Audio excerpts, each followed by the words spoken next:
What's going on, champs and champettes? It's FireMonkey here, and in today's YouTube video, we will be reviewing The Dying Light 2. And now, before we get into the actual review, something I want to say at the very beginning of the video is, yes, I am biased towards The Dying Light because, one, I'm a major fan of zombie-type games. I love any game where I can just, hack and slash against some zombies, but also, Dying Light 1, the original, I love the whole entire parkour aspect, and just being able to parkour, dropkick zombies, do the whole shebang, and just have a lot of fun. However, in today's YouTube video, we're not just going to be talking about the good things about Dying Light 2. No, this is going to be more critical, talking about what I enjoyed about the game and what I did not enjoy about the game. So without further ado, let's just hop into today's video. And the first thing I want to talk about is the storyline. Now, maybe I've been spoiled by games in the past that I've played, such as Yakuza, but when it came to the Dying Light 2 storyline, the main story that you have to progress through in order to unlock new stuff like the paraglider, the grappling hook even, it didn't even feel that good. Like, the game itself, gameplay is amazing, but the storyline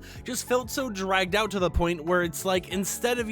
having a lot of backstory and feeling like you care about this person, they're just a character that you look at and they just stand there. They're just like, yeah, so back in 1985, this thing happened. Obviously, a little bit more dialogue than that and a little bit more intriguing, but it got to the point where, honestly, I almost felt like just skipping through all of the dialogue entirely to either get to the choice it wants me to make over, do I side with this person or do I side with this person? Do I go after this thing or this thing? And then I just wanted to go do that thing because the actual storyline itself just couldn't keep me intrigued. And that is something that I feel is definitely going to be, like, an issue with some people, because when this game was getting, announced around, when it was getting announced to everyone, being like, hey, here is all the cool stuff, here's how long the game's gonna take, 500 hours of content if you do literally everything that game has to offer, if you make every single choice in the game, yada yada, and you can beat the main game once with one ending in 20 hours, right? Well, based on how they marketed it, having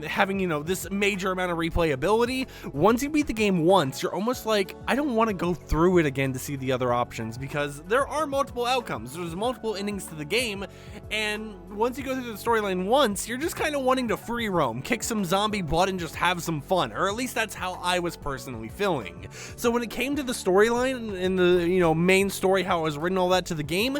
I just didn't really care. It felt drawn out, it didn't feel that interesting to me, and I would just rather,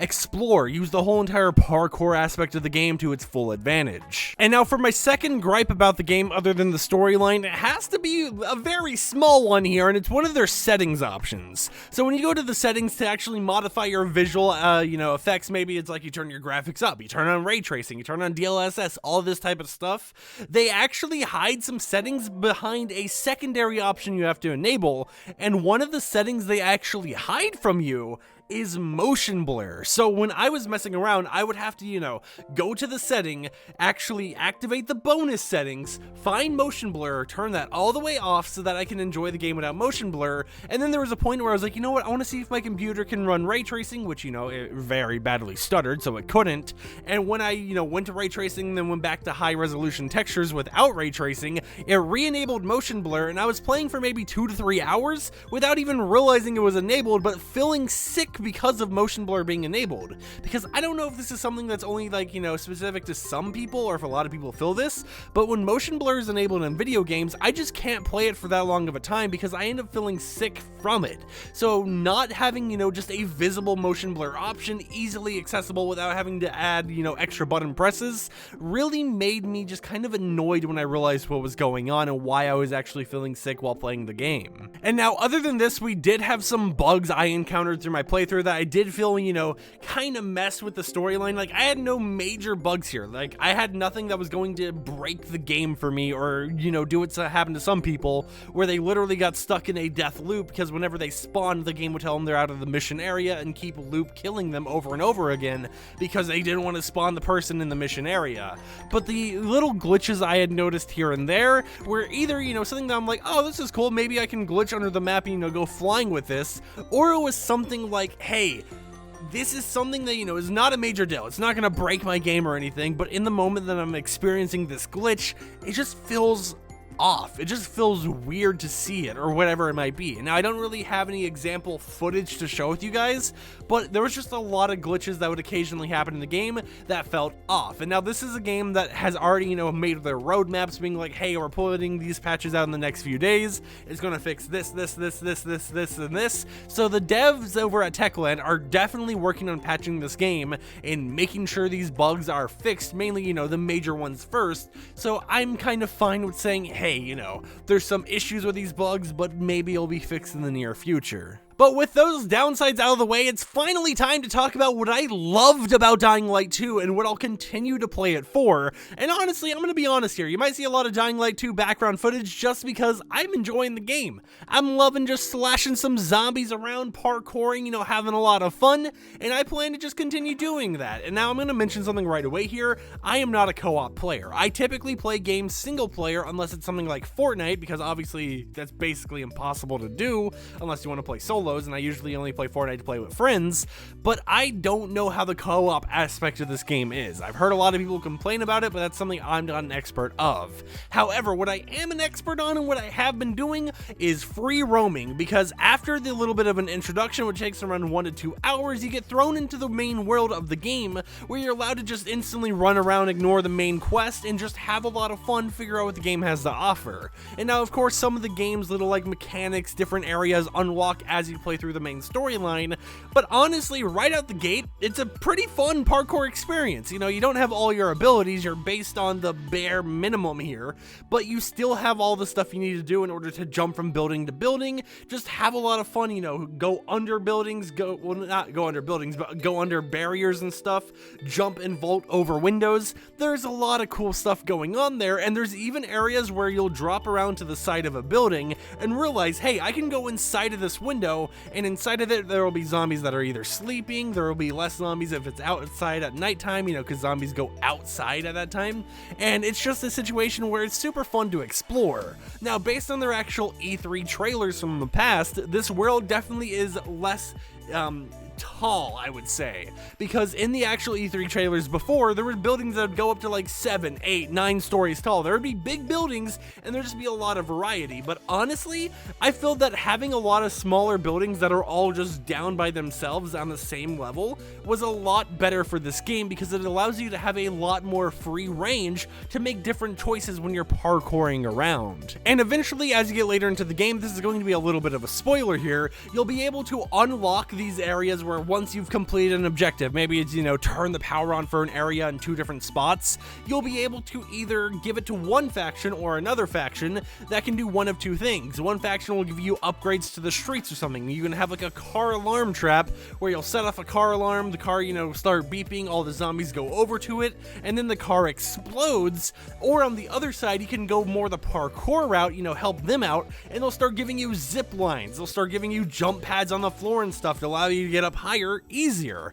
And it was just a situation where it's like, if you want to be a parkour master, you have that option, you have that path to go down. If you want to be more of a, hey, I just want to explode stuff using crazy little guns and gimmicks or whatever that I wouldn't have normally, you can go down that path as well. And I really love that choice. Personally, of course, I went down the parkour path, and it's like that small change, the small changes you make there can actually make a major difference, because, once you start having these pads and a lot more zip lines going around the place, it definitely feels like you've helped contribute to this world and you've helped made it a world specific to your run. And now at nighttime in the game, it becomes an area where going down on the main roads and not staying up high in the buildings can be a little bit tricky, because you'll come across special infected, you'll come across howlers, which if you get too close to a howler and they notice you for too long, they'll start a chase where tons of zombies start chasing after you. The longer, you start slashing at them or running away, there's a chance you can either escape or you can go up to the next chase level where harder and harder enemies start appearing,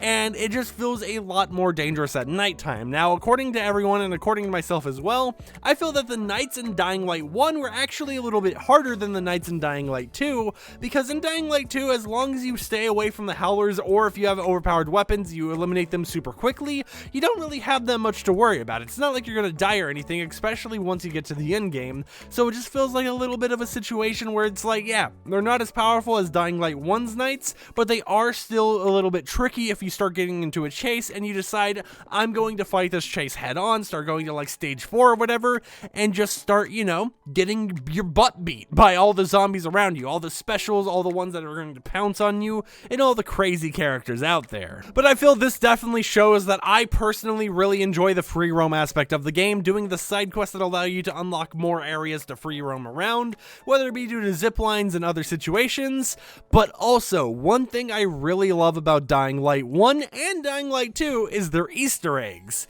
I have actually done a few of these, and through my main Let's Play going through one of the endings, I managed to go to the developer room, you know, activate all that stuff, and get the Korak Charm. And now the Korak Charm adds 500 durability to your weapon, and you can keep reapplying it. So basically, you can make any weapon in the game have infinite durability. So I was getting one weapon super souped up, you know, I was upgrading it, putting all these special modifiers and stuff on it, and then I was putting the Korak Charm on it, waiting for it to go low, putting it back on there, and I was just having a lot of fun, you know, using a Easter egg charm over and over again to make my weapons have infinite durability. And whether, you know, that's a little bit of a glitch or, you know, it's a feature, in my opinion, Techland, if you think it's a glitch, no, it's a feature now. You just leave it in the game. Everyone enjoys it. I mean, they had to go to a developer room very late in the game to find it, so just let them have their fun with it, please. But yeah, I really enjoy the free roam aspect and, you know, the ability to find all these cool little Easter eggs hidden around the map that reference real life, you know, stuff, whether it be Back to the Future, whether it be just, you know, a developer room or a Baba Yaga Easter egg, etc., etc. I really enjoy this game, and I find it fun to play for a few hours, you know, each day, just going around, having some fun, you know, pass time, just kill some zombies, whatever it might be. However, the game is still lacking in the storyline department, and if they want to keep their slogan of, we are going to keep updating this game for 5 years, then they're going to have to find a way to polish the storyline as time goes on. Whether it be the DLC storylines become better than the main storyline, or whether they do a massive update where it's like, hey, we've upgraded the storyline, you know, we've made it better. If you would want to replay it, you can have this option, or if you want to, you know, continue free roaming around, you'll have this option as well. Something needs to be done to make the storyline not feel like such a drag, so that people who want to get late game, you know, they want to experience all this stuff, don't end up quitting because they couldn't sit through the storyline that they just weren't interested in. So overall, what am I going to rate this game? Well, we don't really do number ratings here, because honestly, I don't think a number rating is really going to do any justice. So what I'm going to say is, if you want a free roam game to just mess around with, you know, eliminate some zombies, have fun, find some Easter eggs, Dying Light 2 is a major game for you. But if you're someone who wants to play Dying Light 2 for the storyline or the co-op aspect, that is something you're going to have to do a little bit more research on yourself, because as I mentioned earlier, not really into co-op when it comes to Dying Light 2, but I have heard there are some issues with it, such as, you know, all the progression and stuff is only on that main host save, and all you get is your weapons, your XP, that type of stuff. But also, the thing is, the story is just a drag. As I've mentioned a million times now, the story is not something that anyone's going to finish the game and be like, wow, that right there, that is peak storytelling. There's been nothing better done ever. And, you know, it's just like a situation where hopefully they improve this a little bit in the future. But overall, I'm going to still play Dying Light 2. I really enjoyed the game, and I know some people want to know my opinion on it because it's a fun little zombie parkouring game. Who doesn't love parkouring, and who doesn't love killing zombies? Anyways, with that said, if you decide to pick up the game, let me know what you think about it down below, and I'll see you champs and champettes next time with another YouTube video. Peace out.